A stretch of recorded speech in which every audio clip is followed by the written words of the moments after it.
आज तक रेडियो सुनता है सारा जहां।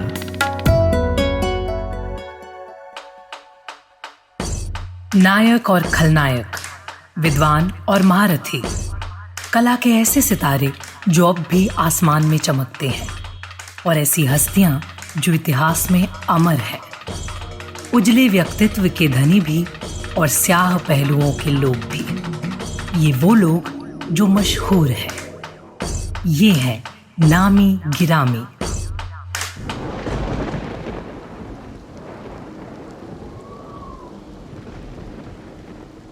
तेज बारिश हो रही थी। बंबई के कमाठीपुरा के एक घर से किसी औरत के लगातार खांसने की आवाज सुनाई पड़ रही थी। तभी घर का दरवाजा खुला और उसका बेटा अंदर दाखिल हुआ। उसने देखा कि उसकी मां खून की उल्टियां कर रही थी। घबराया हुआ वो हॉस्पिटल की तरफ भागा। डॉक्टर से घर चलने की विनती की, मगर डॉक्टर ने जाने से साफ इनकार कर दिया। उसने गुस्से में डॉक्टर का कॉलर पकड़ा और उसे खींचता हुआ घर ले आया, मगर तब तक देर हो चुकी थी। उसकी मां की सांसें रुक चुकी थी। जमीन खून से लाल थी और वो लड़का वहीं जमीन पर बैठा फूट फूट कर रोने लगा। उसकी अम्मी अम्मी की बिलखती आवाज सुन के मोहल्ले वाले वहां जमा हो गए। हर कोई उस लड़के की बेबसी को निहार रहा था, मगर यही दर्द उसका कल संवारने वाला था। आने वाले दिनों में मां उसकी लेखनी का एक अहम हिस्सा बनने वाली थी। इसे लोग हिंदी सिनेमा के हरफन मौला खिलाड़ी के नाम से जानने वाले थे। ये थे कादर खान। बेटे, जिंदा है वो लोग जो मौत से टकराते हैं, मुर्दों से बदतर है वो लोग जो मौत से घबराते हैं। सुख को ठोकर मार, रुको अपना। नमस्कार, मेरा नाम अमन गुप्ता है और आज नामी गिरामी में हम सुनाएंगे आपको कहानी हिंदी सिनेमा जगत के मशहूर कलाकार कादर खान की।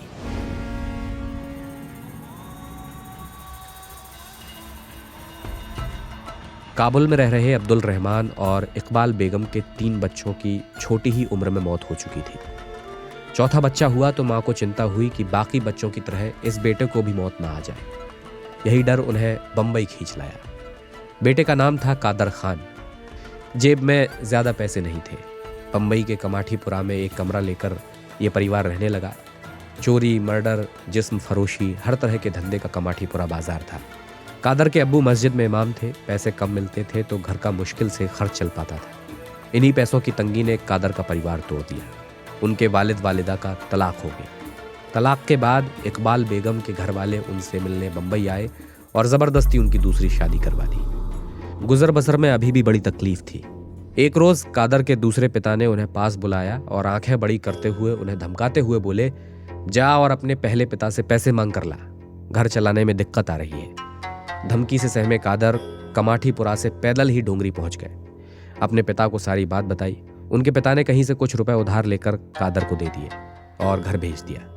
यह सिलसिला लगातार चलता रहा और इसने कादर के मन में अपने नए पिता के लिए नफरत पैदा कर दी। मगर मां की वजह से वो कभी भी इसके खिलाफ कुछ बोल नहीं पाए। घर की खराब माली हालत उन्हें भी अब सोचने पर मजबूर कर रही थी। वो तब सिर्फ 12-13 साल के थे। उन्होंने तय किया कि वो घर का भार खुद संभालेंगे, मगर तभी कुछ ऐसा हुआ जिसने उनकी जिंदगी पलट कर रख दी। दी लल्लन टॉप के सिनेमा एडिटर गजेंद्र भाटी से सुनिए वो किस्सा।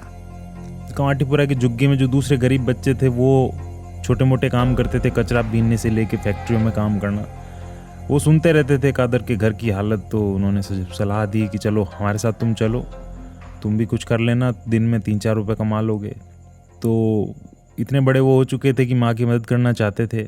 तो वो स्कूल का बैग किनारे फेंक के और घर से निकलने को हुए कि चलो कमा के लाता हूँ, अच्छा आइडिया है। तो वो उतरने को थे सीढ़ियों से कि माँ ने पीछे से हाथ रखा कंधे पे। माँ ने कहा कि मैं समझती हूँ, लेकिन तुम ये मत करो, तुम आज 3 रुपये लेकर आओगे और तुम हमेशा 3 रुपये ला सकते हो, लेकिन इन 3 रुपयों से कुछ होना नहीं है। अगर तुमको इस नरक से निकलना है तो फिर तुमको अपने आप को एक हथियार है वो देना पड़ेगा। वो हथियार है पढ़ाई। उनकी माँ ने पढ़ो शब्द इतना ज़ोर से उनके कान में बोला, वो ज़ोर से उनके दिल में लगा कि दिमाग में उनके वो छप गया अच्छे से। और उन्होंने उस दिन से मूल मंत्र बना लिया कि मुझे पढ़ना है, पढ़ाई ही है जो इस दलदल से निकाल सकती है। पढ़ाई को जीवन का अहम हिस्सा बना चुके कादर को एक नया शौक चढ़ा। वो लोगों की नकल उतारने की कोशिश करने लगे। घर में किसी की नकल उतारते तो अम्मी से खूब डांट पड़ती। फिर उन्होंने तय किया कि नमाज पढ़ने के बहाने घर के पास बने इजरायली कब्रिस्तान में जाकर वो लोगों की नकल उतारेंगे। सीमेंट से बनी 2 कब्रों के बीच में हर रोज वो जोर जोर से चिल्लाते हुए लोगों की नकल करते। एक रोज अचानक उनके चेहरे पर टॉर्च की लाइट पड़ी। उन्होंने हाथ को अपने आंखों के सामने रखा और खुद को टॉर्च की रोशनी से बचाते हुए पूछा, कौन है वहां? सामने से जवाब आया, मैं अशरफ खान हूं, ड्रामा में काम करता हूं। मुझे एक छोटे से लड़के की तलाश है, तुम्हें यहाँ लोगों की नकल उतारते देखा तो मिलने आ गया। कादर खान ने पहली बार ड्रामा नाम सुना था। उन्हें समझ नहीं आया कि अशरफ उनसे क्या कह रहे थे। कुछ देर तक दोनों के बीच सवाल जवाब हुए और कादर ड्रामा में रोल करने के लिए राजी हो गए। अशरफ ने कादर के हाथों में डायलॉग की एक पर्ची थमाई और अगले दिन थिएटर आने को कहा। कादर अपने डायलॉग दुरुस्त करके प्ले में पहुंच गए। उन्होंने जब परफॉर्म करना शुरू किया तो उनकी अदाकारी देख वहां बैठे हर को गोद में उठा लिया। तभी एक सज्जन वहां आए, जेब से 200 रुपए निकालकर कादर की ओर बढ़ाते हुए बोले, बेटा इस रुपए को संभाल कर रखना, तुम्हारे अंदर की काबिलियत इसे कल लाखों में बदल देगी। ड्रामा को अपना पार्ट बना चुके कादर का इससे गुजर बसर नहीं हो रहा था, तो उन्होंने नौकरी तलाश करनी शुरू की। इसके बाद वो प्रोफेसर बने। ग्रेजुएशन उनका कंप्लीट हो गया था, इंजीनियरिंग वगैरह सब कंप्लीट हो चुकी थी कादर खान की, और तुरंत उनको एक जॉब भी मिल गई थी। शाह कंस्ट्रक्शन नाम की कंपनी में उनको एक काम मिल गया था और बहुत खुश थे कि सब ठीक हो जाएगा। लेकिन 1 महीना ही बीता था कि कंपनी के मालिक ने बोला कि यार पैसे नहीं है हमारे पास, तो तुम काम पे आना बंद कर दो, सैलरी नहीं दे पाएंगे। तो निराश होकर अपने कॉलेज की सीढ़ियों पे जाके बैठ गए थे। उनका कॉलेज था साबू सिद्दीकी इंजीनियरिंग कॉलेज, उसमें पढ़े थे वो। पास से प्रिंसिपल गुजरे, उन्होंने देखा कि बड़ा दुखी सा कोई क्यों बैठा ही है। तो उन्होंने बोला, अरे कादर इधर आ। बोला कि क्या हुआ? तो कादर खान ने कहा कि सर मेरी जॉब छूट गई है। अपने घर से उन्होंने खाना मंगाया और कादर खान को खाना खिलाया। फिर उनकी जेब में 200 रुपये का नोट डाला कि भाई इसके पास पैसे नहीं होंगे, और फिर बोला कि भाई ऐसा कर, हमारे यहाँ टीचर है वो 2 महीने के लिए कहीं गया हुआ है छुट्टी पे, उसकी जगह टेम्प्रेरी लगना चाहेगा तुम? कादर खान चेहरे पे स्माइल आ गई, बोले हाँ सर बिल्कुल, आप कैसी बात कर रहे हैं। और टीचर ने 2 महीने के लिए वो जॉब कादर खान को दे दी। सिर्फ 1 हफ्ते के बाद उनको महाराष्ट्र के सबसे बेस्ट टीचर का अवार्ड दिया गया था। प्रोफेसर बन चुके कादर खान का जीवन अच्छा चल रहा था। एक शिक्षक के तौर पर वो स्थापित हो रहे थे। मगर उन्हीं दिनों साबू सिद्दीक कॉलेज के फ़ोन की घंटी बजी। टेलीफोन ऑपरेटर ख्वाजा ने फ़ोन उठाया तो उसके हाथ कांपने लगे। वो दौड़ा दौड़ा कादर साहब के पास पहुंचा। बोला, कादर सर आपके लिए दिलीप कुमार का फ़ोन है। कादर खान को अपने कानों पर यकीन नहीं हुआ। उन्होंने ख्वाजा साहब की बात पर ध्यान न देते हुए फ़ोन उठाया और पूछा, कौन बोल रहा है? सामने से जवाब आया, कादर मैं यूसुफ खान बात कर रहा हूँ।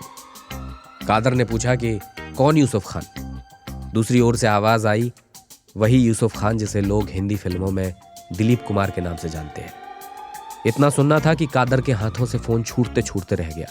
उन्होंने दिलीप साहब से फ़ोन करने का कारण पूछा तो मालूम हुआ कि दिलीप साहब उनका लिखा नाटक ताश के पत्ते देखना चाहते हैं।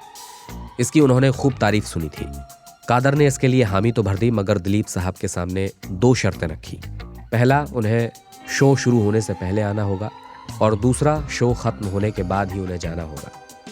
दिलीप कुमार को दोनों शर्तें मंजूर थी। कुछ रोज बाद दिलीप साहब ताश के पत्ते देखने पहुंचे। शो खत्म हुआ तो बैक स्टेज में जाकर उन्होंने कादर को गले लगा लिया।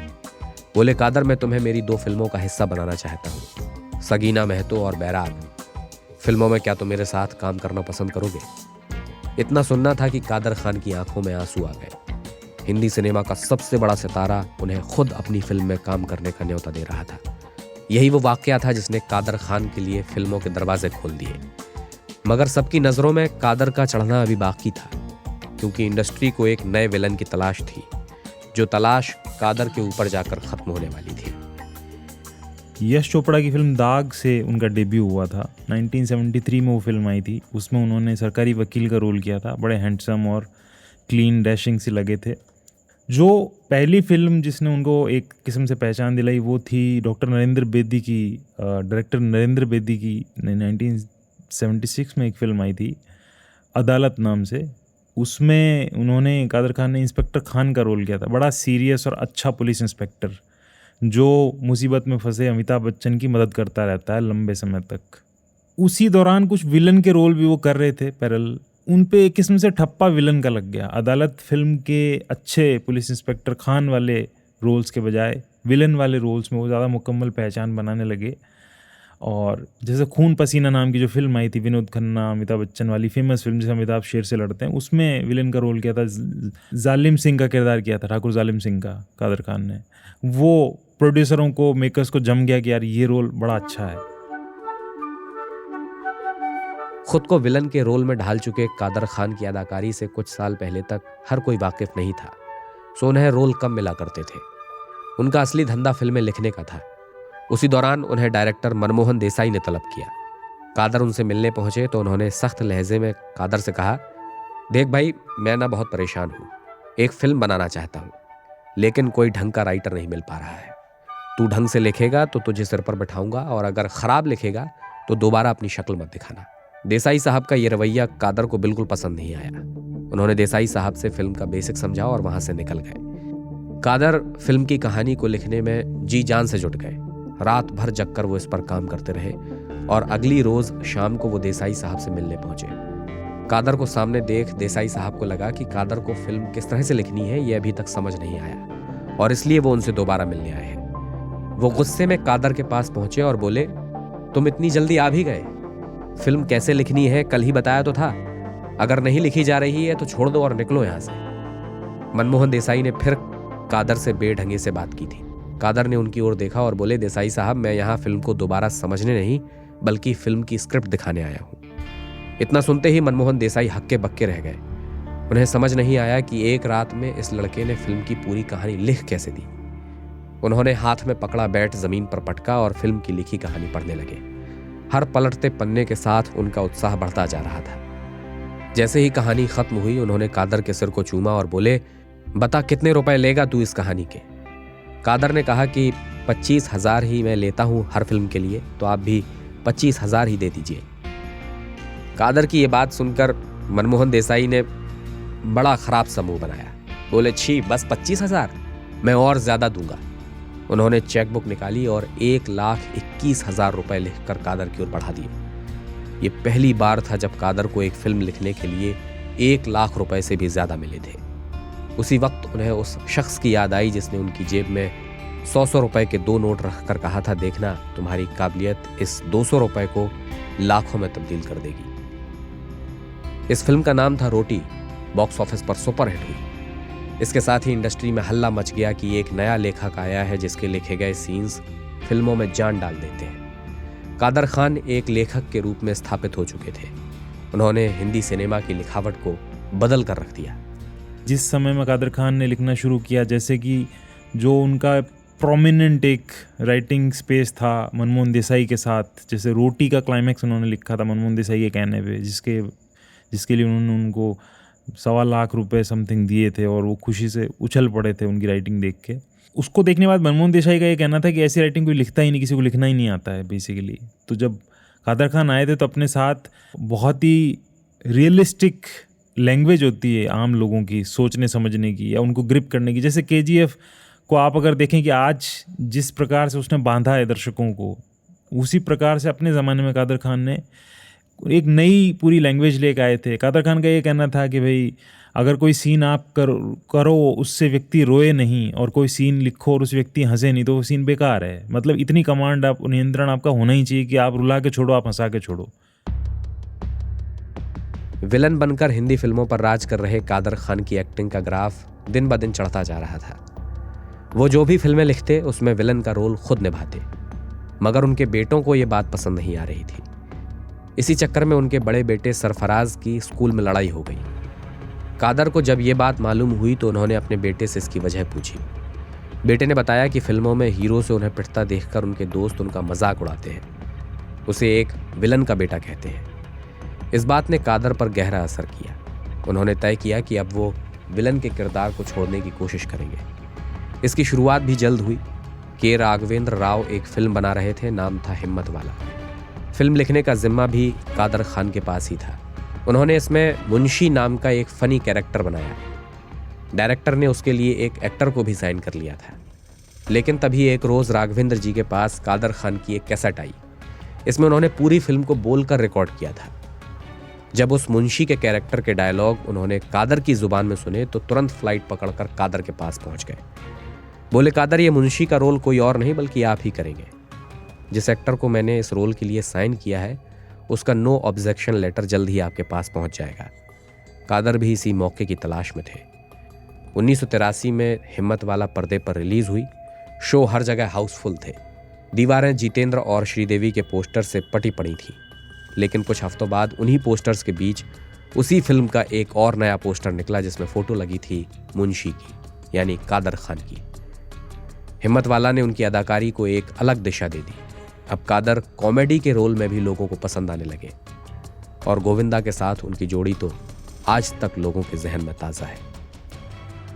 इंडियन फिल्म इंडस्ट्री की जो ऐतिहासिक रूप से जितनी भी आइकॉनिक जोड़ियां हैं जिनकी केमिस्ट्री बहुत ज़बरदस्त थी, उनमें अगर टॉप लिस्ट बनेगी तो उसमें गोविंदा और कादर खान का नाम आएगा। जैसे शक्ति कपूर कादर खान का भी नाम आएगा। एक्टर्स ने कादर खान से एक्टिंग सीखी थी, डायलॉग बोलना सीखा था। इसी प्रकार गोविंदा उस सूची में दाखिल होते हैं जिस सूची में ऐसे एक्टर्स का नाम आता है। जैसे जितेंद्र, अमिताभ बच्चन, उनकी कैसेटें सुन के डायलॉग बोलना प्रैक्टिस करते थे।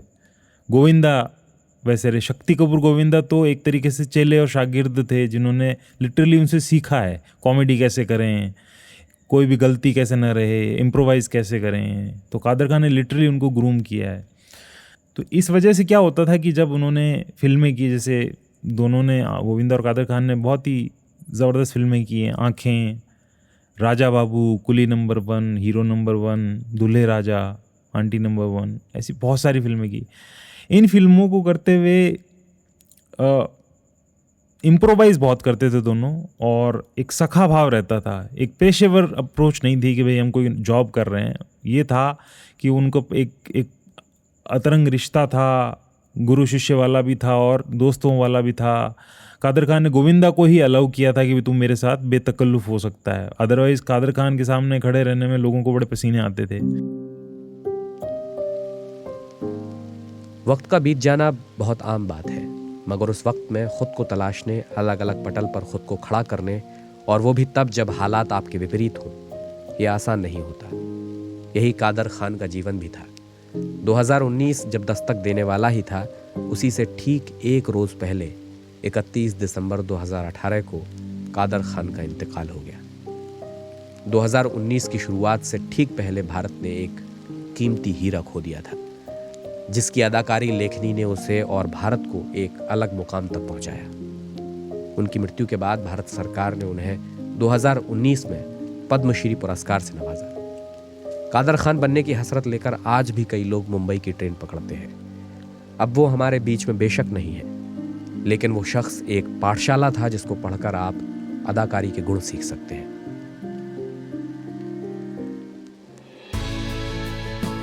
तो नामी गिरामी में आज का ये एपिसोड आपको कैसा लगा, इस बारे में आप हमें radio@aajtak.com पर बताइएगा। अपने सुझाव और शिकायतें भी आप यहीं हमें भेज सकते हैं। इस एपिसोड के लिए रिसर्च, स्क्रिप्टिंग और प्रोडक्शन का काम किया सूरज कुमार ने। साउंड मिक्सिंग की है अमृत रेत जी ने। मेरा नाम अमन गुप्ता है। इजाजत चाहूंगा। नमस्कार।